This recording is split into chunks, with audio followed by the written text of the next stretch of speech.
FagoLovers.net with Big Hoodoo. We will dive into the HooDini Chronicles Part 1, the Redbook. What up, fam? What's the deal? How's everything going in Michigan today? Oh man, we flying high, above the clouds, puffing big, everyday life. So let's kick this off. Define hip-hop in your own words and how you feel about the hip-hop genre today. Define hip-hop in my own words. Hip-hop, like shit, for me, is life, I grew up on it, in it, about it, and doing it. You know what I'm saying? And what was the second half of that question? And what does it mean to me? Yeah, how do you feel about the genre today? Like, is it, what's fresh? What's stale to you? I mean, I'm kind of held back a little bit. I listen to a little more older shit nowadays, but the hip hop today is dope, man. It's forever changing, like it's forever evolving. That's how it's always been. So it's incredible to, be in something where you're constantly learning. You know what I mean? That's the dopest thing ever. Something that's constantly changing, you got to keep up with it. You know what I mean? That's just dope. Keeps your brain moving, keeps you motivated, keeps you going. So that shit is fucking awesome. So let's describe your early life in Detroit on 7 Mile and how the Motor City shaped who you are today as a recording artist for Psychopathic Records. Life on 7 Mile was hard shit. Life on 7 Mile, you know what I'm saying? Detroit, you know what I mean? West Side, you know what I mean? Shit. But it was cool. I had a cool neighborhood, a bunch of cool homies and shit. But growing up, people started dying. It just started early, so that's kind of how it, with the shaping of it all. But it was cool, man. Just had to stay cool and stay alive. Shit, you know what I mean? I'm still here, so that it's automatic. You know what I mean? That shit was for a reason. I've been in many death-defying situations. You know what I mean? Anybody got those stories from the D? But how it shaped me as Psychopathic, it's easy, man. They from here, I'm from here. They love my story, you know what I'm saying? Their story is ever evolving, as is mine. So, great like minds come together. That's the natural way of things, I think. You feel me? So, similar to Ouija Mac, you've been releasing your own content by yourself while still being signed to the label that runs beneath the street. So what's the history behind creating eardrug music for yourself as an artist? Well, for myself as an artist, I've always had eardrugs. It was, a brand that I've been building for a long time, even before it became the company that it is.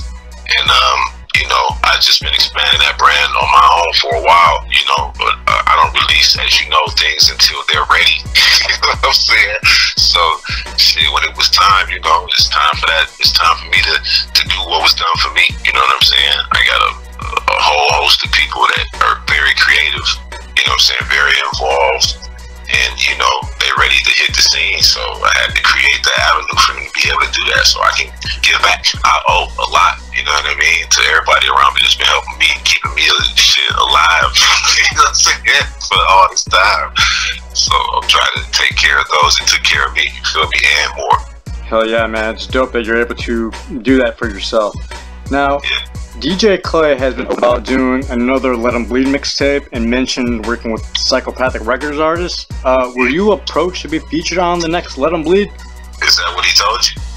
He didn't tell me anything. We're just, just rumors are going around. I'm trying to get the scoop, huh? Well, I'm not sure who will all be on the Let 'Em Bleed tape, but I'm sure that it will be fire. I can tell you that. Well, yeah, at least we know that info. I understand. Yeah, shout out to DJ Clay. That's what I got. Yep. Now, are the Have-Nots still planning on releasing new content?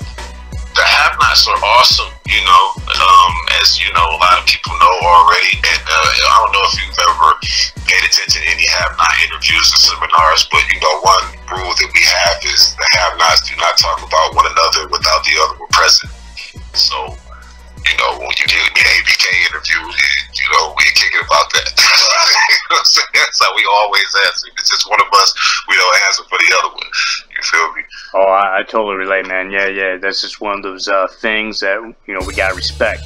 So, I'm not lost, baby. I'm not lost. Shout out my brother ABK. I love you. Armed Robbery Entertainment, with DJ Clay, do you feel that, that's the next level of underground music? Do I feel that Armed Robbery is the next level of underground music with DJ Clay? Sure. Yeah, absolutely. Anything Clay is doing is dope. It's the next level shit. You know, it's the next level shit. Fuck yeah, we're all trying to be that next level shit. So I'm sure that's his mission. So I'm gonna go ahead and say yes. Oh yeah. Shout out to Armed Robbery Entertainment. Whoop whoop. Whoop whoop, fam. Now, this is what the fans really want to know. Can we break down the concept behind the HooDini Chronicles and why the project kicked off as part 1 via the Redbook? Okay, so that was two. It's a lot of these two questions in one. So let me try to. I understand, man. Like, so what was the first half of the question? Well, pretty much, you know, I want if you're able to break down the concept and of the HooDini Chronicles. Yeah, for sure. Alright, so the concept behind it is, you know, for me it was about the paint. It's a 3-part, it's a trilogy.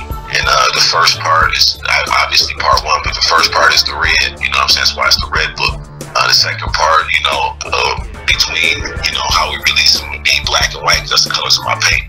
So, you know, the concept is just breaking down, you know, was broken down from that aspect. That's how it started. And, you know, I kind of build from there. So, you know, my music is a timeline, I guess, for, you know, me as the creator of it. But then I also have to let you understand conceptually what's really going on as this, you know, as HooDini in this world that I have created and who I am and what I'm doing, you know what I mean? It's from a few different perspectives. So, you know, you get that through the music. And, you know, I gotta, you know, keep that shit slapping. So you get that in the music, you know what I mean? So I just, you know, try to create, you know, bring you into my world and, you know, make it dope. And, you know, why did you decide to kick off the Chronicles with the Redbook? Shit, because the red is about the blood, you know what I mean? So, like, you know, that's the first, you know, the black book is about the dark, you know what I mean? And then the white book is the light. So, you know, it kind of goes, you know, blood, darkness to light, like life. You know what I mean? It's the cycle. And lyrically, how did the creation of the Redbook record push you towards new creative heights within your career? Well, you know, this album is for me, it represents the present. You know what I mean? We're in the future, so that's our present. So this album to me is a vibe of what everything, you know, for me that's going on from, you know, the past couple years to the present. You know what I mean? And the chronicles of life. You know what I'm saying? Because I'm living it daily, you know what I mean? It's like watching a movie from my view, you know what I'm saying? And the movie is dope. It's just getting to the good part. You know what I'm saying? The real good part, you know what I mean? It's been good, it's been great the whole time. You know what I'm saying? It's, you know how it is when the gangster reaches that level in the movie, you know what I mean? And shit is dope, you know? That right now. It's the business right now, you know what I mean? I've been a rapper, a freestyler, to a rapper, to a man, to a businessman. You know what I'm saying? Yeah, it's the evolution, honestly, you know what I mean? And I'm on the business, you know what I'm saying? I'm all the way on business. It's incredible, you know? And you know, we all use music as a stress reliever, but how much stress were you able to shake off during the studio sessions behind the Redbook? You know, I would really go to say not really a lot, because it's not like, sometimes I do go in and release. Yes, I understand where that question's coming from, but for me, it's fun. I love doing it. I've been doing this my whole life, man. You know what I mean? You get up and you're good at something, you love to be creative, and you create every day or every chance you get. That shit is fucking enjoyable, man. You know what I'm saying? And then I try to give it, you know, I try to give what I give it. So, you know, the world can love it just as much as I love doing it. So, shit, fuck stress, bro. We good over here. You know what I'm saying? I feel you, man. No stressing, you know what I mean? And how did you work your wordplay around the instrumentals of this album differently than past releases, you know, the production? How did I work my wordplay around that? I mean, I guess, you know, it's all about evolution, you know? It's all about evolution. Every everybody gets better, you know, with time. I assume if they keep doing something, just like Picasso, you know, he probably started out with crayons. You know what I'm saying? As a kid, and then, you know, he was just painting incredible from the jump. You know, he had to go through years of life, you know, doing what he loved to do, so he can be able to suspend himself from midair and paint some shit off back upside down. You feel me? Like, that's real shit, you know. You know, every artist has a specific area they go to write their lyrics. You know, what was your favorite spot to go to prep your lyrics for the Redbook? Oh man, just in the studio, bro. Like, you know, I got a couple different studios, you know, and I just, you know, shit, in my basement, in my bar, drinking Jack. You know what I'm saying? Hanging with my cousin and shit, you know what I mean? Don't really, you know, kids running around, I guess. You know what I'm saying? Because I write at the crib a lot. You know what I'm saying? But I write at the studio probably just as much. It just depends on where I'm at. But, you know, my happy place is wherever I can put music on and real loud. You know what I'm saying? Smoke weed. You know what I'm saying? You know what I'm saying? Shit, that's any fucking where. And, you know, you were able to work Straight Jacket, the new sound engineer for Psychopathic Records, for most of the production. That's my guy. Yeah, so let's talk about working with him. You know, most of the record is produced by Straight Jacket. Let's discuss your relationship and how this came about. Shit, I've known Straight Jacket for a while. You know what I mean? That's the guy. I met him through my dude Jimmy. You know what I'm saying? He role manages for me a lot, and he's a fucking awesome dude. And he told me his dude made beats, and that was Straight Jacket. So I met him around fucking the last album. You know what I mean? A little before the last album, I believe. And like the last time before the last album, actually, because he did some production on that. So, but yeah, we've been cool ever since, man. A1 since day one. That's my dude. So making this project, I don't know how many. He said he did most of the production, so I don't know how many songs he did, but he did, you know, a nice amount.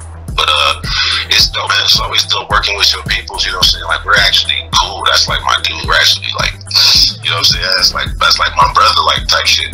So, you know what I mean? He's sitting there working with your family and shit. You know what I'm saying? It's awesome. You know what I mean? You have somebody, he's a producer as well as a rapper. He's a dope rapper. He's a dope producer. You know what I'm saying? So you have somebody that you can, you know, that you trust what they're saying. You know what I mean? That's hard to find. Like, you know what I mean? And plus, this is my dude. Like, you know what I'm saying? Like, I love his kids. Like, he love my kids type shit. Like, we're family for real. So it's awesome to go and hang out with your fucking brother all day, dog. You know what I'm saying? Make dope shit, be creative, and have fucking fun, man. You know what I mean? Smoke, hang out, that shit is fucking awesome. That's how that shit was, you know what I mean? I keep people around when I do music. I like, it's gotta be, you know, good people around me, you know what I'm saying? Some good shit going on, you know what I mean? I like the environment to be loved, to be, you know what I'm saying, warm, you know what I'm saying? That's how you make your best shit, you know what I mean? We just hang out. It's not like I'm even in there like, okay, let's get this done and I'm doing this. Like, we hang out, we talk, you know what I'm saying? And I'm like, oh, you know what? We gonna talk about this. Let me say this real quick. You know what I mean? Shit like that. That's you know, creating a moment with the feel, you know? I'm sure you have those moments where you hear what he's working on and just get inspired to keep writing all day, right? Yeah, sometimes it's like that. Well, you know, I didn't write a lot with this album. You know, I wrote, but a lot of it was done in the moment. You know what I'm saying? So, you know, but yeah, absolutely. What you said. Bouncing off ideas with each other while in the studio, pretty much. You can fuck around all day like that. You know what I'm saying? You know, that's time for this. You know what I mean? I can just escape to the studio and create, man. We make some shit. So let's talk about your collaboration with Insane Clown Posse on the track Against the Grain. How did your own life inspire the creation of this track?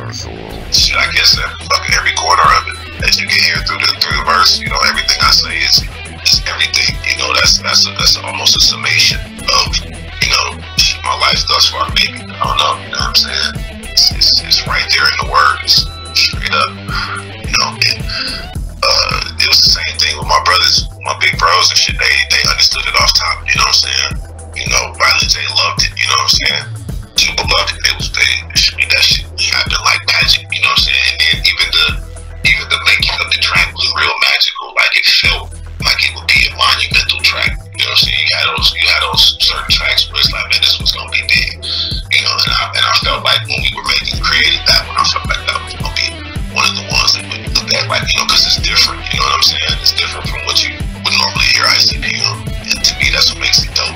Do you think you can convince them to drop a video with that track? Convince them? I don't know if I can convince them. You know what I'm saying?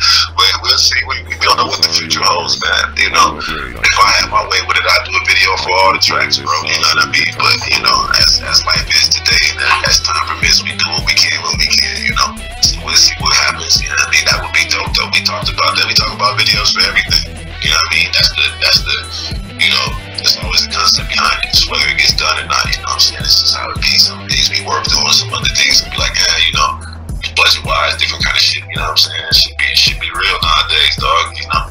Right. And, you know, you worked with Ouija Mac various times, I believe. Or was this your first time with him on track? It's hard to keep track of it anymore. There's so much shit coming out. But, we got another track together on one of his joints called Vanished. Yes, Vanished. Yes, I remember now. Yes, okay. Now, do you have any stories you'd like to give behind the Juggling Love murder medley? Do I have any stories I want to give behind it? I mean, I can tell you how it came about. Like, you know, we was out on tour, and I was playing some shit. We was in the room smoking, you know what I mean, as usual. But you know, out on tour, obviously, and shit. We out on we had like a little balcony on our room. That shit was dope. So I was just playing some shit off my phone, I think, or whatever, and that's the song it came on. I think, what was it? Was it just a beat? It was there when you I don't know. I don't know if it was the beat or like I had the hook or something like that. You know what I mean? And he was like, "Yo, what's this?" You know what I'm saying? I'm like, "Oh, this," because I don't really play my new shit around, like just around when I'm out. But it happened to be, you know, anyway, you know, whatever. I was like, "There's some shit off the new shit." He was like, "Yo, this shit dope. What's good?" You know what I'm saying? I'm like, "Yeah, we get it." You know what I mean? And we started fucking around with it, and you know what I'm saying? You know, shit, then you have what you have. You know what I mean? But I wanted to, you know, when I told him, I was like, you know, I want this song to be like a fucking anthem type of feel. You know what I'm saying? I wanna have it, you know. But he felt it though. He felt it when he heard it. That's what was dope about it. He was like, "Yo, what's this?" You know what I'm saying? So that's how it comes together, you know. Yeah, shout out to Ouija Mac. That dude's always hustling with something, man. And then for you two to do another track together is pure fire, man. Absolutely. It's like a next level step up. You know, I mean, Vanish was dope, and this is just like one of those that just bam. I agree. You know, I wanted to put some anthems together, man. So when we get back together, you know what I'm saying? Like, we can be shouting, jumping up and down and shit. You know what I'm saying? Because you know, when we do live shows, man, it's so much fucking fun, dog. It's so incredible. So what's dope is you sample Pink Floyd within your track, Rest in Peace. So let's talk about how Pink Floyd influenced you and your own music career growing up. I mean, you know, man, I listened to when we was growing up, man, you listening to the God's voices, man. You know what I'm saying? These dudes are making iconic fucking music. You gotta think of music that has been made by people, you know, from the past however many fucking decades, 30, 40, whatever, something like that, you know, even 50, obviously, of course, but what I'm saying is their music is still carrying on to this day. You're gonna put this shit on to this day. You know what I'm saying? It's like, that's an amazing fucking accolade to have, man. Your shit's rolling over decades, brother, and it's still fucking just as beautiful as the day you made it, put it out to the world. People still love it and embrace it like that, man. That's a pretty goddamn high-ass accomplishment. Right, there's like 3 or 4 different generations that listen to Pink Floyd, and the fact that you sampled them, and then there's gonna be people finding out who Pink Floyd are for the first time through your music because you sampled them. So that's dope. Yeah, man. I've been listening to music my whole entire life. You know, so I loved it ever since I was jumping up and down. That's what I was told when I was a baby. Every day put music on, you know. So that, you know, I'm a student of the game, brother. You know what I'm saying? Pay attention, you know. Try to move with the waves, and every now and then you might surf. Now, this track question might put you on the spot, but you know, which track from the Redbook was the most challenging to write for?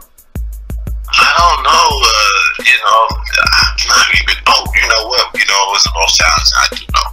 It wasn't really the most challenging. I just didn't know how to approach it, and that was Juice. The first song. And what's so funny about the first song is that's the last one I made for the album. that's the last song I made for the album, and it went first. That's always it's gonna be funny to me. But Juice was challenging, so I didn't really know how to approach it. And you know, I was talking with my cousin. I had the beat for fucking ever, man, forever. It didn't have nothing to it, and I played it a lot. That's also fucking crazy. So I let my cousin hear it, listening to it and shit, and he automatically had some shit. He automatically had some shit to it, like, hey, well, look, it'd be something like this, and you know, I'm listening to his, you know, spin his shit, like, you know what I mean, off the fucking dome. I'm like, wow, this kid's fucking amazing, dog. You know what I mean? If I was in my touch, you know what I'm saying? But it was funny, but to see how dope he was on it, like, just off, you know, what he did, like, just the beat playing meeting in the studio, you know what I mean? And I wrote something to it, and I didn't really like it, and you know, then I started kind of sketching out the verse that I have, and I was talking to my cousin about it, because it's kind of, you know, it's kind of the personal touch, you know what I'm saying, to bring you up to speed, I guess. And he was like, you know, no, that's dope, man, you know, you ain't really, you know, talked about your story or told it in that way, or about, you know, whatever we was talking about and shit, and I was like, yeah, so, you know, got to sketching out that verse, then went to the studio, and what I had on the paper, I only used maybe a couple lines here and there, and the rest that's why I say in the beginning, fuck it, I'm just gonna talk, you know what I mean? Because that's basically what I did, you know what I'm saying? And you know, shit, sometimes, you know, art imitates life, or however the other way around. It's just, you know, talk about myself, man. You know, I probably do that too much. That was maybe too easy, you know what I'm saying? But when we got down, we loved it. Shit was fucking gold, man. It's fucking fire. I love that song. I love that track, you know what I'm saying? And then the second verse, what's so funny is I did the second verse. My cousin did his verse first. You know what I'm saying? We went here after he told me his verse. We went like the next day. He dropped his shit, you know what I'm saying, first. And you know, his verse goes second. So I did, you know, my shit after him. You know what I mean? But I'm like, nah, I gotta open this joint up, you know what I'm saying? So, you know, but my second verse I do after him, I wrote first, yeah. I wrote that first, yeah. That's what I had after he did his, because you know, I wrote it a couple days later and shit. And then I had to go back in and do that first verse. And that was fucking bad. I guess that was challenging, but it was pretty fucking fire how it turned out, I think. Right on. Thank you for breaking that down, brother. Hell yeah. Yeah, it's crazy. I've never even told, you know what I'm saying, talked about that and told that story. But yeah, that's dope, man. Yeah, fuck yeah. That's the whole point of interviews, right? Drop that fresh exclusive shit. Absolutely. You know, hypothetically speaking, how many pages is the real Redbook? The real Redbook, hypothetically speaking. Like, if it was like, you know, it's an ancient book with like Egyptian text and shit. It's infinite pages, because it's still being written. Knowledge is to be gained every day for your whole entire life until you leave. That is the purpose and the quest of life. Knowledge, man. You know what I'm saying? So the pages are infinite. Still being written is the answer to that one. How you like that? That was a dope fucking answer, wasn't it? Shit, man, we blowing people's fucking wigs back. Like, boom, back off their head. Sure. Hell yeah, man. So, are you planning a trilogy of releases behind the HooDini Chronicles? What's the backstory on this? Yeah, we talked about that already. Oh, yeah, like, you... Red, black book, white book, you know. I'm pretty sure the white book probably will come at the end of the trilogy. You know what I'm saying? Because you gotta, you know, go through the darkness before you can get to the light. And it's gonna be dope. It's gonna be a fun ride. You know, because I got a lot of shit planned and coming. You know, there's a lot of shit going on, man. So, you know, we just about to have fun with it. And looking back on the creation of part 1 of the HooDini Chronicles, you know, how satisfied are you with the final outcome? Oh man, I'm tremendously satisfied. You know, you wouldn't have it if I wasn't satisfied with it. You know what I mean?